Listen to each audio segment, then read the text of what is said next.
Hey there guys, and welcome back to another FPV guide video. This is Matt Morton, and of course I'm Bo Lorentzen, and we are back here at SkyRocket to look at new drones. And we kind of got booted out of your workspace because we had to show a cleaner table, but also last year there was products that was not quite ready for release yet. So we've been told to go find ourselves a spot with no prototypes. We had some prototype hardware sitting in the background. Oops. So, Matt. Yes. Last year we talked autopilot. Yes. And you guys, where you at with autopilot? I mean, there's a lot of us who loves autopilot. Are you sticking with that? Oh yeah, actually it proved an incredible success with our 2017 GPS line, and it really proved what an amazing flight software it was. So we liked it so much. We're introducing a few new features on our mid and lower range drones that we thought Autopilot and Ardrocopter would be a fantastic fit for that. So not only does the GPS run Ardrocopter and Ardropilot, our streaming, which is essentially the same frame but without the GPS capabilities, and even our stunt this year, our little tiny stunt frame is running Ardrocopter. So are you writing the programming here in-house, or are you using the team? Oh, we use the team. We partnered with the Ardropilot.org team. Andrew Trigel, who helped bring our 2018 or 2017 GPS to life, is doing his magic again on the 2018 and all of these. And it's not just Andrew Trigel or Tridge. There's also Peter, Paul, Leonard, Randy, a lot of the normal who's who guys from the Ardropilot.org team, they all chip in and help, and that's been the amazing thing of working with these guys, is they all jump in and help out where they can, and because they want to make sure that their software is as good as it can be. And really developing this for commercial product also means that the consumer version is also getting improved. Oh yeah, it gets a lot more robust. Now, I mean, you know this, I know this because we're familiar and we've flown their birds before. Software works best when it has redundancy. Yes. So a lot of the big frames have multiple processors, sometimes multiple barometers, multiple magnetometers, sometimes even 2 or 3 GPS masts, just because redundancy is perfect.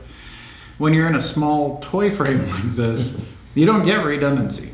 So in order to make sure that the software works with the one sensor that it has for this category, the one sensor that it has for this other category, is really a challenge. And also a challenge when you're dealing with plastic frames that twist, and when these motors spin up, they have a fun amount of vibration that may come down the line, and you're bombarding this singular sensor where you could have a redundant sensor to throw back to and help clear out the errors. We don't have that option with this hardware, and that's where Ardropilot.org and the programming teams just really shine. They help clean it up so well. But I want to get back to Ardropilot, but let's take a quick look at what is this year's new lineup. Okay, so this year's new lineup, we have, of course, the GPS. So it's a white frame like last year, but we do have a new frame design.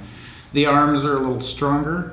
We did have a lot of feedback from the community, and we had seen on a lot of the flight logs and stuff that there was sometimes a little too much vibration. And when you're manufacturing hundreds of thousands of frames, not every single plastic mold was going to be 100% correct. So the software has to kind of allow for possible manufacturing flaws or different things like that, or every frame's going to have a variation, and that's also what Ardropilot does well. So we're building on last year's with this one. I love the new frame design.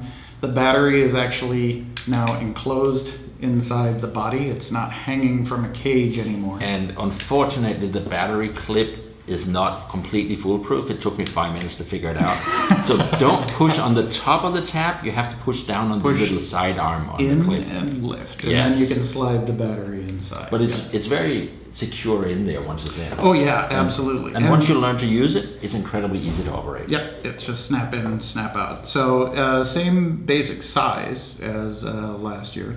The camera is now positionable to a straight 90 degrees straight down.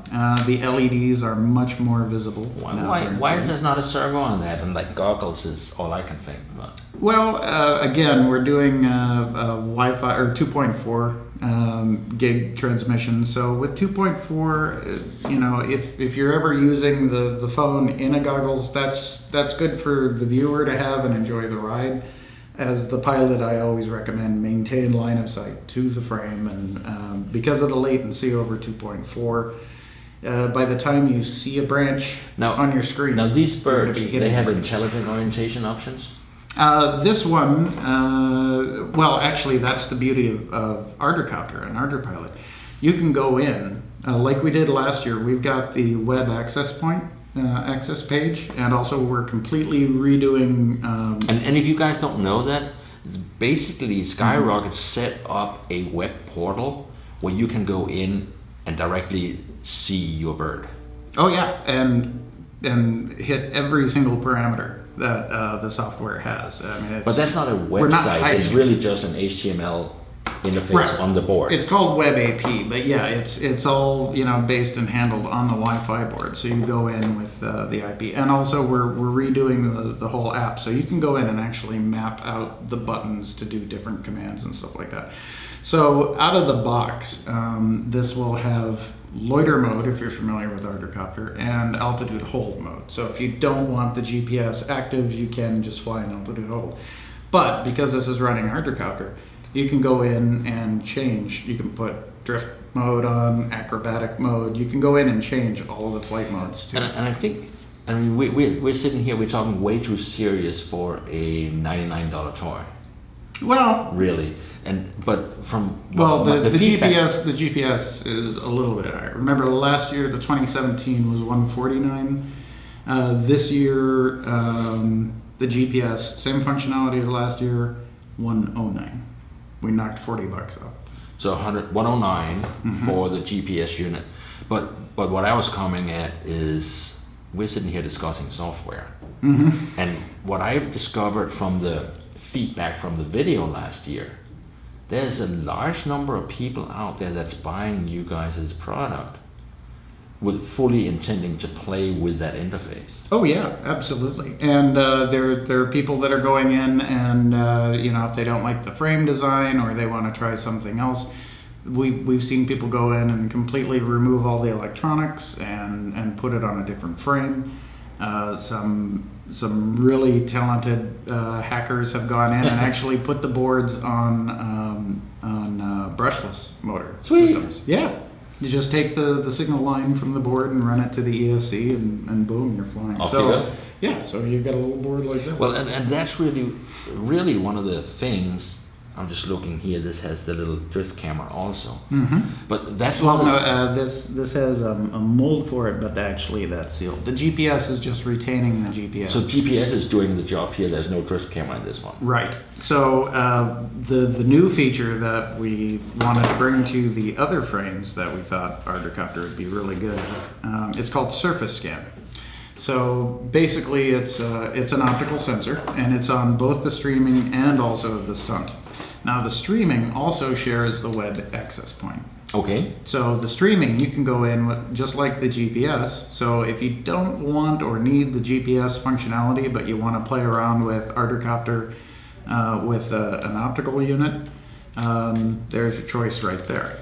What does that cost? This one is going to be like $80 to $90. So $90. Yep. And I'm gonna get you a better shot of this, but basically right down here in the bottom is a little drift camera. So optical flow, so many words for it, but it's basically looks down at textures on the ground and keeps this in place, so you can let go of the stick, the bird's gonna stay where it is. Which is really a very effective indoor alternative to GPS. Exactly. And you guys are using the same board in both of these, and if you take a look at this board here that you guys developed, it's really amazing how compact these technologies are gonna be, because on the one side here, you're seeing the little drift camera, the teeny little block here, so the camera, the LEDs, the power connector, the radio and the processor, the IMU, the barometer. So that processor right there is both gyro, accelerometer, and barometer all in one. Wow. Mm-hmm. So, guys, these are incredibly small. They are. And we can get access to those for about $90. Yeah. Oh yeah. Well, you can actually. If you want to go play with some cool processors? You can get this hardware in the Fury, which we used to call the Stunt. So if you hear me refer to the Stunt, I'm referring to this. Sorry. So this year's lineup, the Fury, also has the optical hardware in it and is running the same board. However, since it does not have a Wi-Fi board, you don't have access to the web AP. But for those people who like to go in and tinker, they can, I'm sure, hook one up, and if they have a Wi-Fi board from one of the other frames, you can absolutely. Well, it seems to me getting the board with the Wi-Fi board ready to go. Here's all the hardware you need, and pretty much put it on whatever frame you want to an egg crate. Yep. And go fly. It's a lot of fun because everything that you need to do with Pilot and Ardrocopter is all right here. And these, the Furies are, I believe, $49. Okay. Yeah. Damn. And yeah.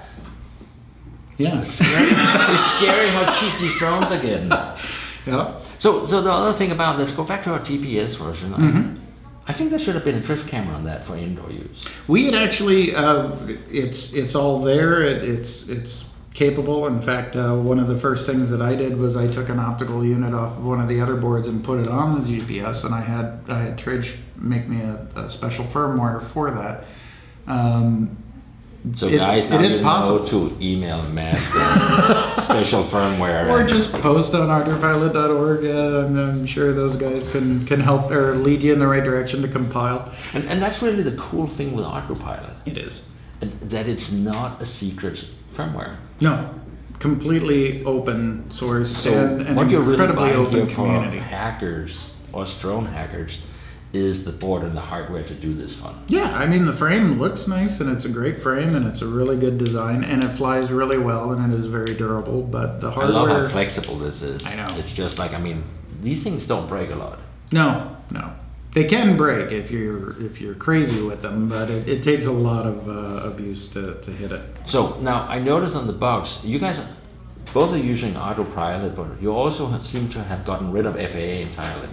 Well, it says no FAA, or is everything that like is sub 250 gram, so we don't need registration. I thought it was a political thing. No, it's not a protest.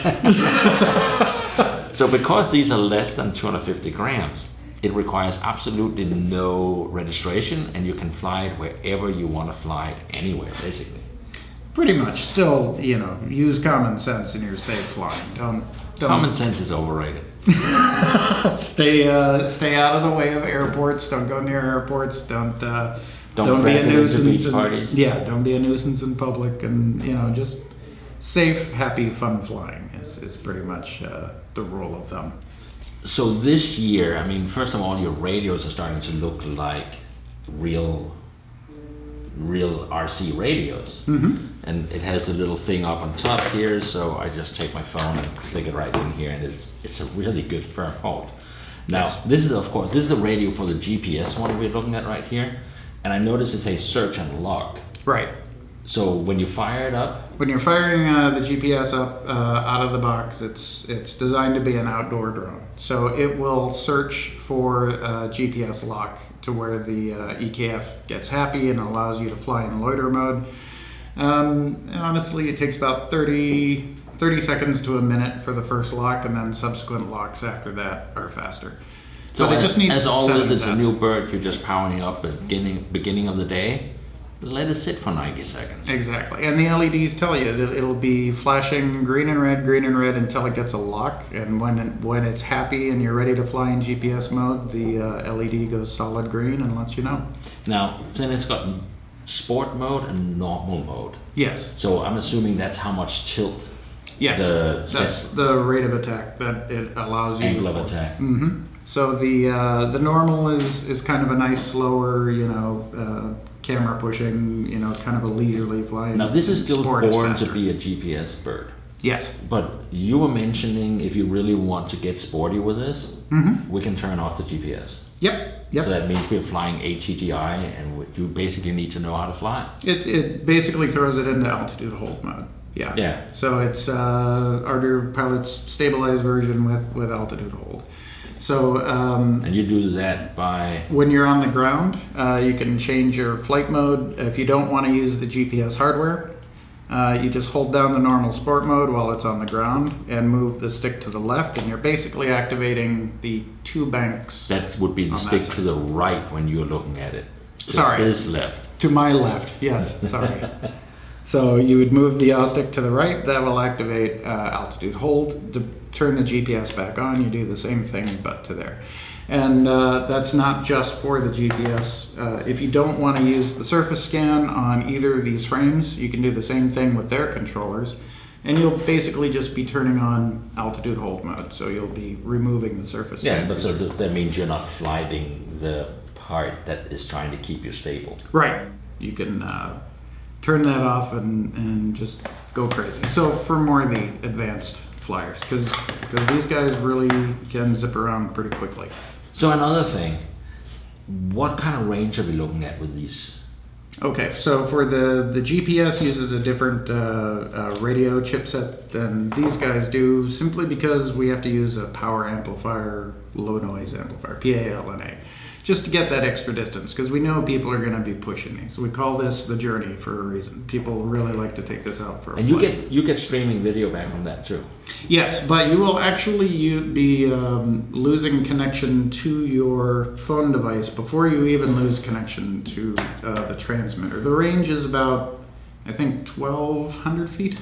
I think it's going to be well past your line of sight. So what you're really don't- saying is when my phone video starts freezing, I still have a safe radio link, absolutely. and it's a good time to turn around and start flying back. Well, and the GPS does that beautifully with the return to home button. So if it loses connection to the transmitter, if like for some reason the batteries go dead, or your little brother knocks it out of your hand and the transmitter goes into the pool and shorts out, the GPS will wait. When it doesn't see for a few seconds connection to the transmitter, it goes, okay, let's go home, and it will return back to where it Where it first started. got home lock. What happens when it's running low on battery? When it runs low on battery, it presents to you on the screen, but we also do have 2 tiers of voltage warnings. So the first tier will kick in and return to home will engage. You can override that. If you want to override it and say, no, I want to stay out there, there is actually an emergency kind of level to where, and your transmitter will alert with different tones if you're out of range of the phone. And it will do an emergency landing, which is just kind of like holding where it is, and will do a straight descent to the ground. So it won't you won't be But basically- 200 feet into the air and all But of a sudden basically, motor the kills. first low battery warning is going to take it home. Yeah. So it, Triggers a return to home. Yes. so it's a return to home situation. So if you're flown way out, it's going to come back. You don't have to panic about that. Exactly. Does it gain some altitude and then zip home? Yes, if it's below, I believe, 10 meters or 30 feet, it will raise up to that and then return home, just to kind of get you up over any fences or trees that might have been Now, near. I'm going to be the first person to say, never rely on return to home for landing birds. Absolutely. I prefer to fly home on the, like, knowing it's a good time to turn around and fly home. But it is nice to know that if you're so excited about whatever you're seeing on your screen through the video camera and you forgot time, it's not going to stay out there. It is going to return to home when it's getting low battery. Yeah. These ones obviously do not return to home. They do not return to home, but they do, thanks to the surface scan, hold the position. Now, a lot of people wonder why I'm using the term surface scan and not just optical flow. Optical flow is a hardware variant, but what we do with this, again, awesome team at Ardor Pilot, they're using a combination of the barometric readings from the barometer for altitude, as well as the data that comes in through the optical hardware. So it has an idea of how high it is into the air, and then it uses an algorithm to proportionally use the XY movement from the optical flow, which means a lot of toy drones or economy drones claim that they have optical flow, and they do. But if you fly them more than 15 feet up, you will see the optical flow stop, and they just kind of float away. We've had ours out in the parking lot flying at 100 feet and still holding position because it's using the algorithm of the barometer, and it can tell how much it's moving, even against a wind. So the barometer information that helps it understand the scaling of the movement. Yep, it says I know I'm at 50 feet. If I'm seeing this much movement, that means I'm moving by X amount. So it can scale its response. And these guys have even held position pretty well in light breezes. So we've had the GPS flying and the optical optical hardware and the surface scan flying right next to it. There's a little more of a wander with the surface scan. There should be. Yeah, but it doesn't have the precision of the GPS. But it's actually really impressive to be sitting there watching them both at about 100 feet, going, wow. Okay, and they're both leaning into the wind and holding their position. Well, That's I mean, impressive. the important thing here is, there's a certain amount of resolution in the surface sensor, the camera that's looking down. So if you're at 100 feet, it simply has to move so much before it sees enough pixel change. Right. And that's going to mean at 100 feet, a pixel is probably this big. Yes. So that's simply, if it haven't moved this far, it doesn't even know it has moved yet. Correct. So that's why you're going to see some drifting around. And the there are things to remember that of course surface scan will work better in direct light or well lit areas. Contrasty details. Yeah, if you're flying at night, it might not hold that well because it just sees a. And if you have a freshly painted black top driveway, same thing. It's not going to work. But on your lawn, it'll probably work wherever there's texture. Yeah. So when are these going to be out? When can we buy these and start playing with them? Actually, the first shipments are going to be hitting first week in August. Walmart, That's Target, soon. Amazon. Yeah. No, they're coming off the line right now. They're going together, and we've been testing the final production units and have been very pleased, and it's been a lot of fun. So yeah, beginning of August for like Walmart, Target, Amazon will be selling some through third parties. Also Canada really nicely kind of stepped up their game. So now there's like 3 major retailers carrying the Sky Viper lines throughout Canada. So you guys up in Canada, you get to play with these things too. Oh yeah. So, well, that's about everything about this. And the one thing I really wish you guys could come and join me to see is walking through outside behind this door. It is a crazy toy wonderland. It is. I mean, wherever you look, there is prototypes of Nerf laser guns with mounts for your phones, GPS enabled God knows what, soda dispensers. It's all there. And I'm like walking through out here, and these guys actually get paid to come up with wacky ideas and go, we should build a couple of these and see how we like it. It's a tough life. It's not fair. Oh, come on. This is coming from the guy who gets things sent to him all the time to be like, hey, check this Yes, out. but you guys get to build what you think might be fun.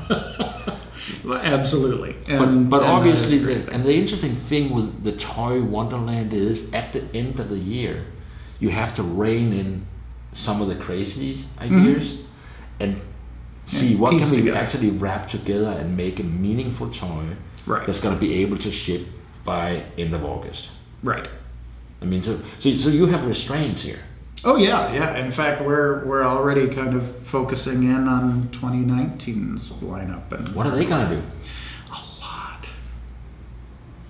All the cool stuff we were dreaming about, but again, they're sketching they're making models already, but a lot of the ideas has to then be reined in and say, what can we do that can actually be manufactured? Yes, and it's also great. I mean, we've got an amazing creative team and a rapid prototyping team here. So, like when we come up with an idea, like if somebody comes to visit us and say, hey, we'd like a drone that kind of looks like, on Monday, JJ will be designing it. On Tuesday, it gets kind of rendered into CAD, and Wednesday, flesh things out a little bit more. Thursday, we throw it to our 3D printers in the back, and by Friday, it's flying around the office. I'm sending my resume in.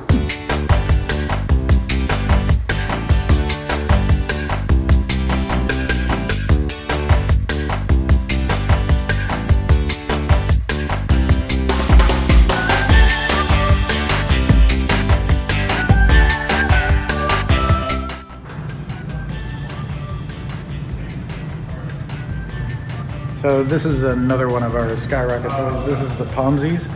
We haven't even started an advertising campaign on this really yet, and it's already the #1 pre-ordered interactive toy.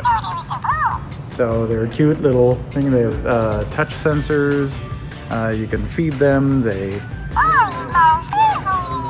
talk to you. You can pet them. You can even put it into a dance mode.